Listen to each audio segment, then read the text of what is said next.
Bonsoir à tous, bienvenue dans C'est Canteloup. Cette semaine, Michel Barnier présentera son projet de loi de finances avec l'objectif d'économiser 60 milliards. Monsieur le Premier ministre, bonsoir. Vous pensez à une allocation unique pour lutter contre l'assistanat? Alors 13 fois 150 €, plus je rajoute 4%. Enfin, chérie, viens de coucher, il est 21h. Oui, j'arrive, Bibiche. Donc je défiscalise la TVA. Monsieur Barnier! Oui, pardon, excusez-moi madame, je suis en plein calcul anti-assistanat. Et ça va être encore plus sévère pour les immigrés, pour faire plaisir à qui vous savez. Car savez-vous combien gagne une famille de sans-papiers au chômage chaque mois en prestations sociales? 27 000 €. Pardon, ça me paraît énorme, hein. Comment vous avez calculé ça? Écoutez, prenez une famille du Mali, une famille classique.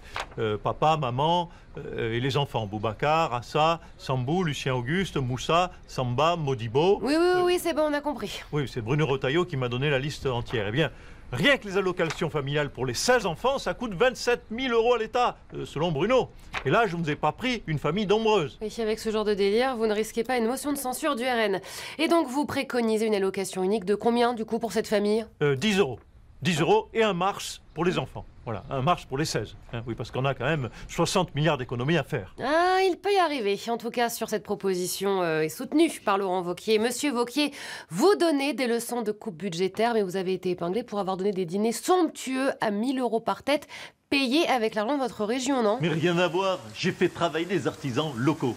Restaurateurs, serveurs, vignerons, des producteurs de caviar, des ouvreurs d'huîtres, des désosseurs de langoustes. Bref, avec mes modestes dîners, sachez que j'ai redonné un emploi, une fierté, une raison de vivre à ces petites gens. Ah bah oui, vu comme ça change tout. Firmin, Oui, monsieur. demandez à ce que ma secrétaire téléphone à mon chauffeur. J'ai un dîner avec le Premier ministre pour lutter contre l'assistanat. Donc vous me faites monter mon costume, mon coiffeur, mon manucure et mon barbier aussi.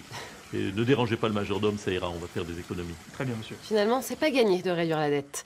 Le Rassemblement national a organisé hier à Nice son grand meeting de rentrée. Marine Le Pen, bonsoir.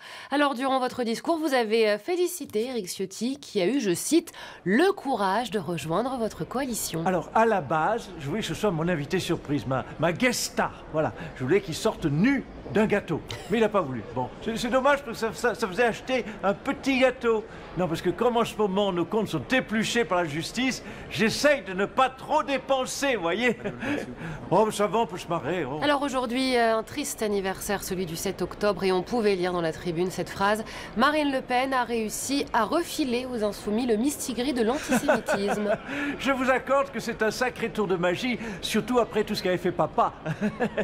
C'est David Copperfield qui fait disparaître la Tour Eiffel, carrément. Mais bon, tous les magiciens ont un super assistant, alors je tiens à remercier M. Mélenchon qui m'a beaucoup aidé. Eh bien justement, le ministre de l'Enseignement supérieur a mis en garde contre des manifestations pro-palestiniennes à Sciences Po. En réponse, Jean-Luc Mélenchon a appelé à mettre des drapeaux palestiniens partout sur les murs. Regardez. Jean-Luc Mélenchon, bonsoir. Oui, bonsoir, c'est Jean-Luc Damido. Aujourd'hui, dans LFI Déco, je vous apprends à redécorer votre université aux couleurs des peuples oppressés, car le must-have tendance déco, vous le savez, chez LFI, c'est le drapeau palestinien. Non mais vous ne craignez pas de mettre de l'huile sur le feu avec votre drapeau là? Quoi et alors? L'huile sur le feu, c'est moi, hein? Alors je vous propose donc de maroufler un Sciences Po aux couleurs palestiniennes et d'ajouter une petite lamelle de gazon au sol, la fameuse bande de gazon, hein, que les étudiants juifs pourront piétiner, bien sûr, comme quoi on peut être d'extrême gauche et avoir de l'humour, voilà. Oui, eh bien, comme disait Michel Blanc, on ne doit pas avoir le même sens de l'humour. Pour parler des commémorations du 7 octobre, le président est notre invité ce soir. Emmanuel Macron, bonsoir. Vous avez suggéré que les livraisons d'armes à Israël devaient s'arrêter et ça n'a pas plu au Premier ministre israélien. Ah ben je peux vous dire qu'il est furieux, le père Bibi. Il serait capable de nous bombarder. De toute façon, je m'en fous, maintenant c'est Barnier qui gère les dossiers puisqu'il est si fort. Le chouchou de la France, là. Voilà, la force tranquille. Ben on va voir comment tu fais pour attraper la mayonnaise, hein Barnier? Attendez, vous n'avez quand même pas dit ça pour mettre Barnier en difficulté. Vous savez, moi, depuis que je suis plus aux commandes, je m'ennuie un peu, donc j'ai plus rien à faire de mes journées, alors je joue à emmerder Barnier, voilà, ça... Ça fout un peu le bordel. Voilà, ça fout le bordel, voilà, du coup je regarde, et puis moi ça m'occupe. Voilà. Et vous pensez vraiment que les livraisons d'armes à Israël devraient s'arrêter? Ah ben vu la vitesse à laquelle le bordel se répand, je préfère qu'on garde nos armes pour nous. Oui, pour la Troisième Guerre mondiale. Voilà, après ça se trouve, Bibi... il a déjà oublié cette petite querelle honnête. Hein. Oui, c'est pas comme s'il avait l'habitude d'écouter les gens, de toute façon. Vous savez, je connais ce genre de caractère. J'ai le même. C'est pas moi qui l'ai dit.